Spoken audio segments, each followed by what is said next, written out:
Assalamualaikum warahmatullahi wabarakatuh. Halo Sobat Horti, kembali lagi di podcast Ngobenti, Ngobrol Benih Horti. Kali ini bersama saya, Almira Livia, yang akan menjadi host Ngobenti kali ini. Sebelum saya masuk ke materi, saya mau mengucapkan selamat tahun baru 2026. Semoga kita akan menjadi lebih baik ke depannya.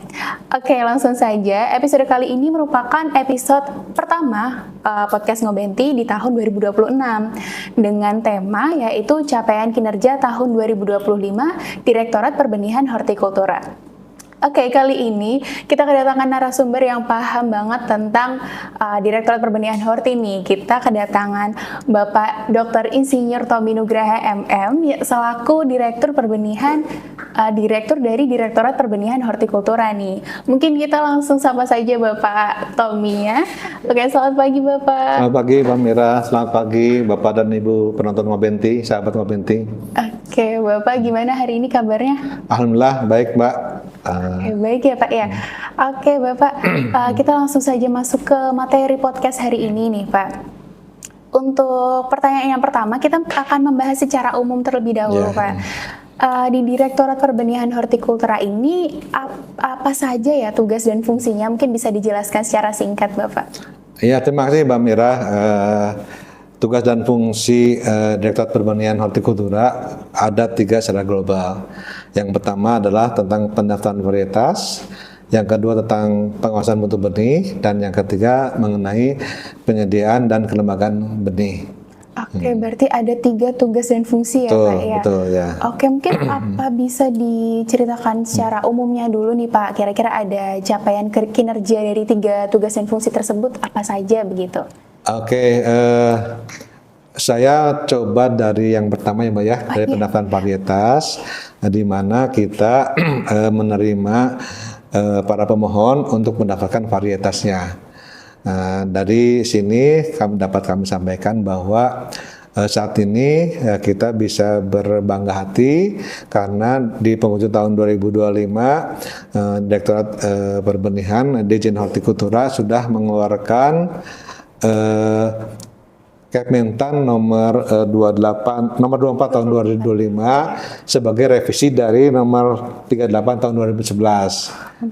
Oh, berarti ada perubahan Permentan ya Pak yang dari UU nomor 24 tahun 2002 dari nomor 38 tahun 2011 menjadi nomor 24 tahun 2025. Betul. Mungkin ada yang melatar belakangi perubahan tersebut, Pak? Ya, sebetulnya salah satu faktor kenapa kita harus merevisi dokumen tersebut antara lain adalah relevansi dari Kementan itu sendiri dibandingkan dengan kondisi yang ada sekarang. Seperti kita ketahui adalah Permentan nomor 38 kan tahun 2011 ya. Ini sekarang sudah tahun 2025 bahkan 2026. Maka sudah berumur sekitar 15 tahun. Nah, untuk itu harus kita cek, harus kita telaah kemungkinan adanya pembaharuan agar bisa lebih mengedepankan kenyamanan bagi para pendaftar varietas. Begitu ya Pak. Ya. Berarti bisa dibilang tujuan dari perubahan ini tuh untuk efisiensi dan transparansi pelayanan begitu. Salah satunya itu betul Pak ya. Oke, mungkin bisa dijelaskan juga Pak perbedaan dari UU nomor 24 tahun 2025 dengan Permentan sebelumnya nih. Yang paling menonjol adalah untuk Permentan nomor 24 2025 ini kami akan menggunakan OSS secara online. Nah, di mana dengan OSS ini para pemohon bisa mengetahui lebih langsung dokumen apa saja yang sudah terkirim, kapan terkirim, kalaupun ada perbaikannya apa, sehingga tercipta transparansi di antara pemohon dengan kami pemerintah. Di samping itu juga kalau selama ini para pemohon mungkin dalam hatinya sesulit apakah untuk mendaftar varietas, berapa lama waktunya, berapa ongkosnya. Nah, ini hal-hal seperti itu sudah tidak perlu lagi karena dengan OSS ini kami benar-benar mengedepankan transparansi antara si pemohon dengan kami pemerintah. Artinya gini, kalau misalkan sudah dikirim, kapan dikirimnya itu akan tahu semua. Lalu kalaupun ada perbaikannya apa, itu tahu semua. Jadi tidak akan ada lagi dugaan ini kami dicoba dipermainkan atau kami coba dilama-lamain. Nah, itu tidak akan terjadi lagi. Jadi yang dulu bisa sekitar 1 atau 2 bulan, nah kini insya Allah untuk siap pendaftar cukup 6 hari saja dari awal mendaftar di OSS. Luar biasa. Oh, luar biasa sekali. Betul, ya, Pak. Sistem OSS ini udah mempersingkat waktu, Betul. juga orang-orang juga bisa transparansi dengan Ya, bagaimana prosesnya. betul, begitu, terutama transparansinya. Oke, Ya. berarti bisa meningkatkan kepercayaan dari Betul. para pendaftar begitu ya, Betul, Pak? betul, ya. Oke, baik. Mungkin apakah ada peraturan turunannya yang mengalami perubahan juga, Pak? Kalau turunannya sih ada Mbak di Kepdirjen nomor 586 tahun 2025 tentang juknis pendaftaran varietas hortikultura.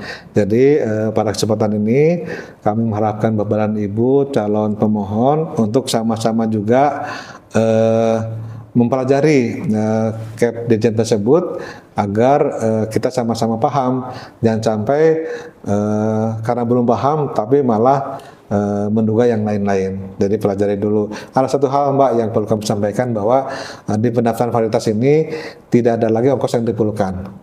Semuanya gratis. Bapak dan Ibu tidak usah khawatir dengan ongkosnya, kecuali Bapak dan Ibu mengeluarkan biaya untuk ujinya itu sendiri. Jadi untuk mereka sendiri. Kalaupun nanti ada tim kami yang mengadakan inspeksi ke kebun, ke lokasi di mana uji itu dilakukan, itu tidak perlu mengeluarkan apa-apa. Jadi semuanya itu free dan tidak perlu dilayani karena sudah disiapkan dari pemerintah. Oh, begitu. Iya. Berarti juga udah gratis ya semuanya ya, Gratis, Pak? Ya. tis. Hanya ujinya saja itu dikembalikan lagi ke Ya. pihak yang Betul, ya. ingin mendaftarkan varietas Betul. tersebut. Ya. Oke, baik. Kalau uji kan menjadi tanggung jawab si pemohon. Oh, jadi tanggung jawab pemohonnya juga. Iya, betul. Oke, baik. Oke, tadi kita sudah membahas secara singkat terkait pendaftaran varietas dan tadi sempat menyampaikan juga terkait pengawasan mutu benih di awal ya. Itu salah satu tugas fungsi dari Direktur Perbenihan Horti. Mungkin apa saja yang sudah menjadi pencapaian di tahun 2025 terkait pengawasan mutu benih nih, Pak?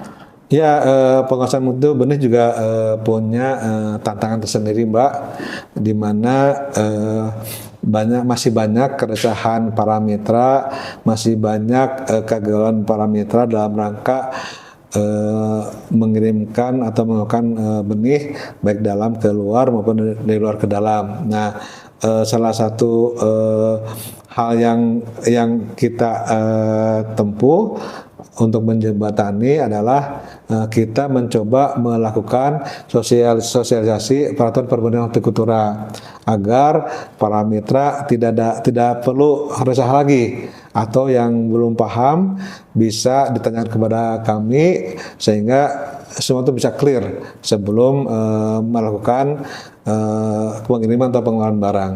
Oh, begitu. Mungkin apa ada aturannya itu apa saja ya, Pak, yang terdapat di sosialisasi tersebut? Ya, jadi di tahun 2025 ini khususnya dari bulan Juni sampai Desember untuk pengawasan mutu benih kami sudah melakukan sosialisasi mengenai pemurnian varietas, mengenai aturan delegasi legalitas dan pelimpahan sertifikasi. Ada juga tentang aturan sertifikasi kompetensi, aturan pelabelan ulang atau rebeling. Ada juga tentang aturan informasi kemasan label serta uji hibriditas. Jadi perlu kami sampaikan bahwa sosialisasi ini tidak hanya dari kami untuk mitra, tapi kadang-kadang juga ada permintaan mitra kepada kami. Tolong dong diberikan sosialisasi mengenai ini. Dan kami menyambut baik hal seperti itu karena memang tujuannya untuk meningkatkan transparansi dan keterbukaan bagi kami pemerintah kepada masyarakat umum. Oh, gitu ya, Pak ya. Berarti tadi ada 6 aturan ya yang disampaikan di sosialisasi peraturan perbenihan hortikultura begitu ya? Ya, tentang pengawasan mutu benih. Oh, iya. Ya, Oke, tentang pengawasan mutu benih betul, begitu. betul ya. Ya. Baik, Bapak, mungkin dari sekian banyak sekali peraturan tadi, mungkin apa output yang dicapai melalui sosialisasi ini, Pak? Ya, kalau outputnya sih kami mengharapkan Bapak Ibu Mitra penggiat benih hortikultura bisa lebih paham lagi tentang aturan-aturan pemerintah, bisa lebih meyakini bahwa kami pemerintah bergerak atas dasar aturan. Kami pemerintah tidak neko-neko, melainkan sekedar untuk berjalan di atas track sesuai aturan itu sendiri. Pun demikian, kalau ada yang kurang paham, kalau ada yang kurang dimengerti, bisa mengajukan kepada kami topik apa yang belum dipahami, sehingga kita punya pemahaman yang sama untuk langkah-langkah selanjutnya.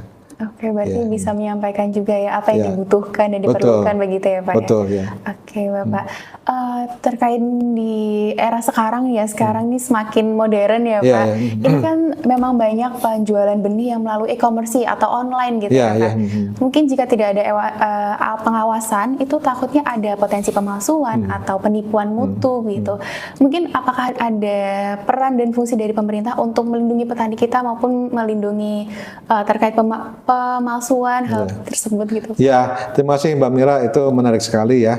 Memang di tahun 2025 ini kami mendapatkan informasi di lapangan telah terjadi penjualan benih secara online. Yang kami khawatirkan adalah benih tersebut dijual tanpa mengedepankan mutu dari benih itu sendiri. Nah, kami khawatir kalau petani atau masyarakat membeli benih yang sembarangan, maka hasilnya pun tidak akan menggembirakan, sehingga merugikan petani itu sendiri. Nah, makanya kami dari pemerintah untuk menangani hal ini sudah berkolaborasi dengan Komdigi dan Indonesian E-Commerce Association atau IDEA. Nah, jadi kami sudah mengadakan FGD, saling bertukar informasi, dan tindak lanjutnya pihak IDEA akan men-take down untuk produk-produk yang dilaporkan.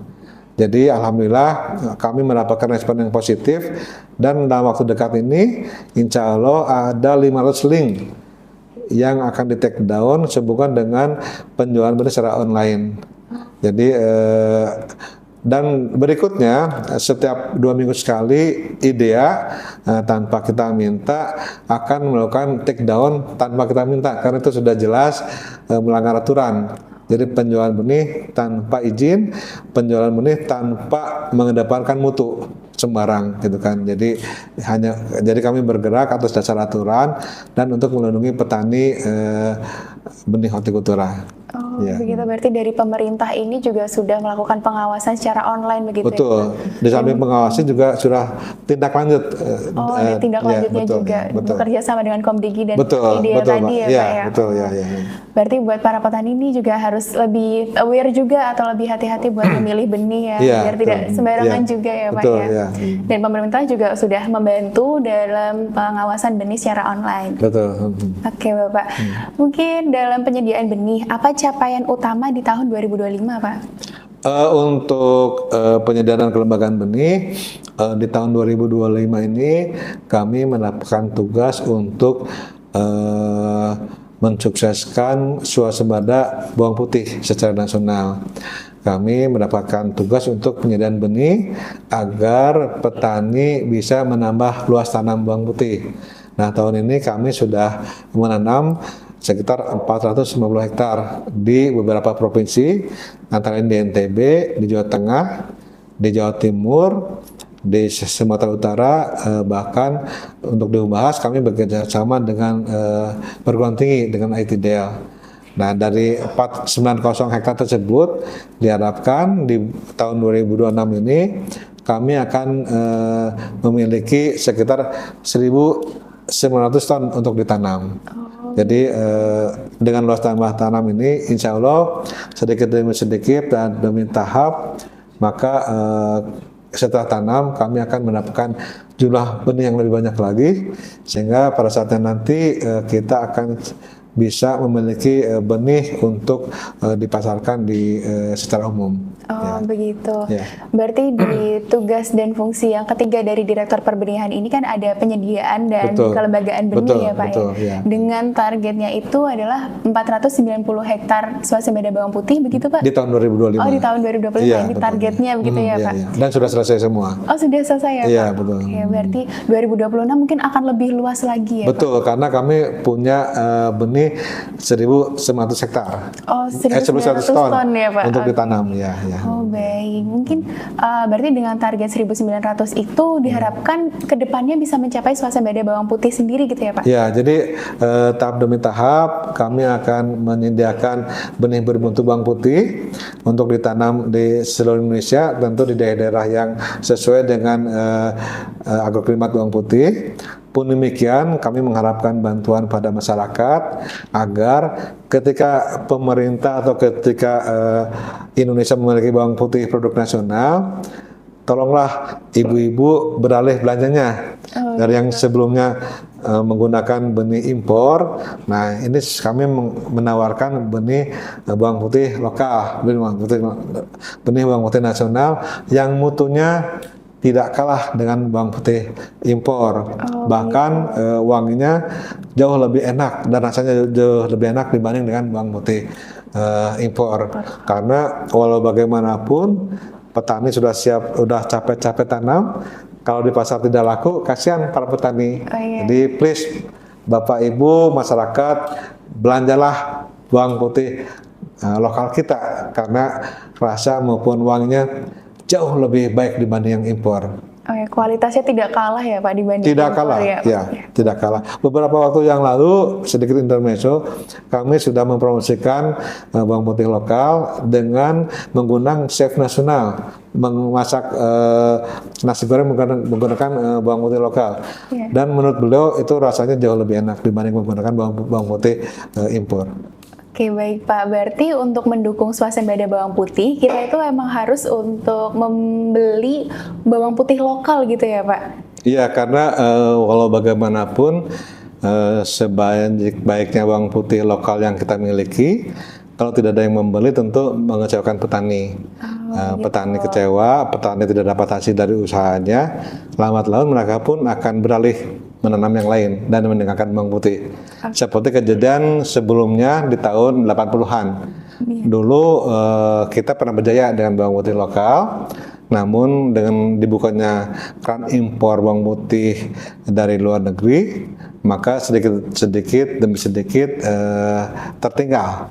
Karena banyak ibu-ibu rumah tangga yang lebih memilih bawang putih impor dibanding bawang putih lokal. Jadi sekali lagi kami menghimbau ibu-ibu atau istilahnya emak-emak untuk beralih kepada mengkonsumsi bawang putih lokal guna meningkatkan semangat petani menanam bawang putih. Oke, berarti salah satu bentuk dukungan untuk para petani Indonesia kita harus beli bawang putih lokal. Betul, gitu, betul. Ya. Oke, Bapak, mungkin kita lanjut ke pertanyaan berikutnya. Selain tadi sudah disebutkan ada 3 tugas dan fungsi dari Direktorat Perbenihan Hortikultura, apakah ada tugas lain Pak yang sudah tercapai nih di 2025? Oh ya, jadi di samping sebagai Direktur Perbenihan, kami juga mendapat tugas untuk menjaga swasembada pangan berkelanjutan di Provinsi Kalimantan Timur. Kami kebetulan sebagai PJ Provinsi dan dibantu oleh para PJ Kabupaten bahu-membahu dengan Bapak Ibu Kepala Dinas Kabupaten, Bapak Kepala Dinas Provinsi Garis Pertanian, juga BRMP Kaltim, BBWS, dan pendamping dari TNI. Kami senang sekali melihat antusias kerja baik dari PJ Kabupaten maupun Dinas Kabupaten yang sama-sama mendukung tercapainya swasembada pangan berkelanjutan di Kalimantan Timur. Alhamdulillah selama 6 bulan terakhir ini kami beberapa kali mendapatkan nilai hijau dan ada juga yang kuning. Jadi alhamdulillah atas upaya dan kerja keras teman-teman, di samping juga arahan dan bimbingan dari Bapak Menteri Pertanian, Bapak Wamen, serta Bapak Sekjen, serta Bapak Dirjen, kami berhasil mencapai target yang sudah ditetapkan oleh Kementan. Oh begitu, wow, pencapaian yang luar biasa banget ya Pak ya? Ya, karena memang tidak mudah Mbak untuk mengimbau para petani bertanam karena memang sesuai dengan program pemerintah dalam hal Kementan, kecuali kalau kita bisa membujuk, mendekati, dan ngajak ngobrol agar mereka mau bertanam di lahannya masing-masing. Berarti selain mendukung swasembada dari perbenihan horti nih, kita juga mendukung swasembada pangan nasional gitu ya Pak? Betul, khususnya di Provinsi Kalimantan Timur. Khususnya di Kalimantan Timur. Betul, Wah, betul ya. Ternyata lingkupnya jadi luas juga ya Pak, nggak hanya di sektor perbenihan aja, tapi juga ke pangan juga begitu. Iya, ya, dan memang kita wajib memahami itu semua agar pendekatan kita kepada masyarakat petani di Kaltim bisa lebih mudah, terutama untuk bekerjasama berkolaborasi dengan Bapak Ibu di Dinas Pertanian Kabupaten dan TNI. Berarti berkolaborasi, berarti saling merangkul gitu Betul, ya Pak, untuk betul. mencapai swasembada itu ya Pak? Betul, bahu-membahu ya. Luar biasa sekali, ternyata banyak pencapaian yang sudah dilalui ya Pak ya. Iya. Baik dari tadi ada pendaftaran varietas, sampai pengawasan mutu benih, kemudian ada penyediaan dan kelembagaan benih, ditambah juga ada LTT begitu Pak. Iya, betul ya. Luar biasa sekali. Mungkin ada pertanyaan terakhir nih Pak pada podcast hari ini. Bagaimana arah besar dari kegiatan Direktorat Perbenihan Hortikultura di tahun 2026? Di tahun 2026 tentu Bapak Menteri sudah mengarahkan kepada kami semua agar pencapaian swasembada bawang putih terus dilanjutkan. Artinya apa yang sudah kita capai di 2025 tetap dipertahankan, bahkan diperluas untuk penanaman bawang putih di tahun 2026 ini. Apalagi tadi sudah kami sampaikan bahwa di tahun 2006 ini kami akan punya benih 1.900 ton untuk siap tanam di lahan yang sesuai dengan agroklimatnya. Di samping itu juga di tahun 2026 tentu kami akan mempertahankan atau meningkatkan pencapaian swasembada pangan berkelanjutan di Provinsi Kalimantan Timur sebagai PJ Provinsi Kaltim. Mudah-mudahan iklim sesuai dan tidak terhalang oleh hal yang lain agar para petani tetap siap dan bekerja lebih keras lagi untuk pencapaian target yang lebih baik. Dan tentunya sesuai dengan tugas dan fungsi kami akan lebih mengadakan pengawasan khususnya di pendaftaran varietas, di pengawasan mutu benih, sama di penyediaan kelembagaan benih agar tupoksi kami bisa berjalan lebih baik dibanding tahun 2025. Amin. Semoga rencana-rencana itu bisa terlaksana dengan baik ya Pak di tahun 2026 ini. Betul. Oke, mungkin untuk sobat-sobat Horti nih buat ingin tahu terkait perbenihan Horti, kira-kira informasinya bisa diketahui lewat mana ya Pak ya? Oh ya, terima kasih, itu pertanyaan bagus Mbak Mira. Jadi selain rapat via Zoom dengan para mitra, kami juga punya kanal informasi di Perbenihan Hortikultura. Teman-teman medsos sudah sedemikian rupa menyajikan hal-hal mengenai perbenihan horti. Namun Bapak dan Ibu bisa dicek juga di medsos kami di @perbenihan.horti itu untuk Instagram. Lalu juga ada juga di https benih.pertanian.co.id serta di Twitter ini di @benih horti sama di YouTube. Dan yang paling menarik, kami juga punya podcast Ngobenti. Jadi yang tayang setiap hari Rabu 2 minggu sekali. Nah, di podcast Ngobenti ini Bapak dan Ibu bisa juga berperan sebagai narasumber atau bisa juga meminta topik apa yang bisa kami tayangkan agar keresahan Bapak dan Ibu, keterbatasan informasi Bapak dan Ibu bisa terbayarkan, dalam artian kami terbuka untuk setiap usul, untuk setiap saran agar Bapak dan Ibu yang belum paham bisa tercukupi kebutuhan informasinya. Nah, jadi untuk Ngobenti ini Bapak dan Ibu juga bisa menyaksikan Ngobenti yang sudah kami tayangkan. Mudah-mudahan dari sekian banyak yang sudah kami tayangkan ada beberapa informasi yang sesuai dengan kebutuhan Bapak dan Ibu semua. Baik, jadi buat sobat-sobat Horti nih yang mau tahu lebih dalam tentang Direktorat Perbenihan Hortikultura bisa cek YouTube-nya, IG, dan banyak platform-platform lain yang memberikan informasi dan insight tambahan untuk para sobat Ngobenti nih. Betul ya. Oke, baik Pak, mengingat Mungkin mengingat durasi juga Bapak, apakah ada pesan kesan untuk para sahabat Ngobenti di sini?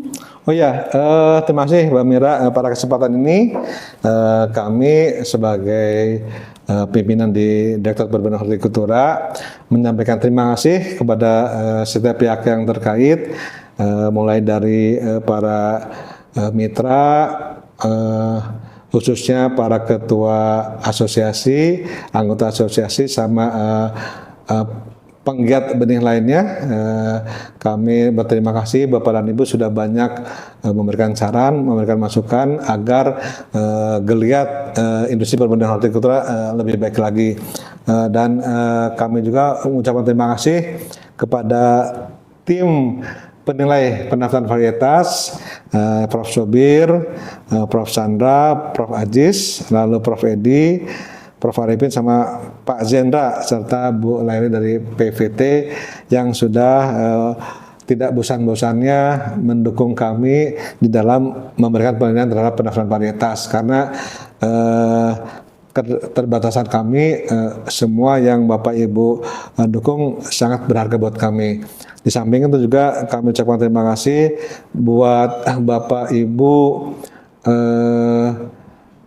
Direktur, Pak Nana, Pak Karman, Bu Yanti, Direktur pada masanya yang sudah berkenan mengisi waktu di Ngobenti. Banyak sekali Bapak dan Ibu, pengalaman Bapak dan Ibu yang menjadi pelajaran buat kami, sehingga menjadi pegangan kami ke depannya.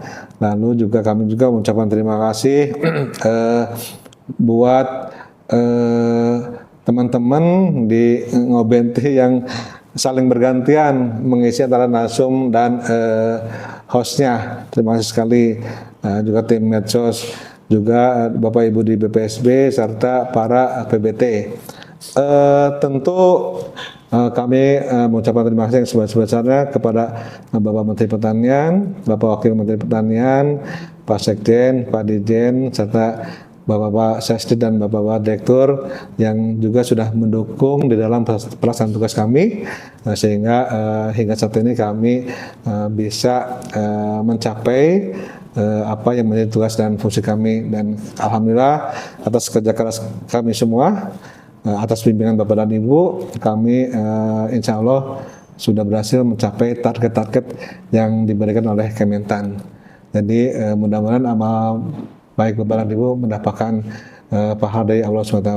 Amin. Amin. Dan jangan lupa terus-menerus memberikan bimbingan kepada kami agar kami bisa lebih terbuka lagi untuk memperbaiki di tahun 2025 dan mendapatkan capaian yang baik di tahun 2026. Saja mungkin Mbak Mira. Baik. Kalau saya baca panjang sekali ini, terima kasihnya. Karena banyak ucapan terima kasih Iya. karena emang dari 2025 sampai sekarang, atau dari sebelum-sebelumnya emang sudah banyak narasumber, banyak mitranya terlibat, dan pasti ucapan terima kasih tuh gak cukup ya untuk memberikan rasa syukur dan terima kasih, bangga juga begitu ya Pak. Baik Bapak, mungkin durasi waktu yang sudah cukup panjang ini harus kita akhiri podcast pada episode kali ini. Saya mengucapkan terima kasih banyak Pak Tommy atas waktu dan kesempatan yang sudah diluangkan pada episode podcast kali ini. Dan kita sudah menyampaikan terkait tema kita, yaitu capaian kinerja Direktorat Perbenihan Hortikultura selama 2025. Dan Sobat Horti, itu tadi rangkaian pembahasan kita hari ini yang terbagi dalam 3 kelompok, serta tadi ada tambahan juga dari pencapaian-pencapaian selama ini. Dan sampai jumpa di episode berikutnya. Tetap semangat untuk membangun hortikultura Indonesia. Wassalamualaikum warahmatullahi wabarakatuh. Waalaikumsalam warahmatullahi wabarakatuh.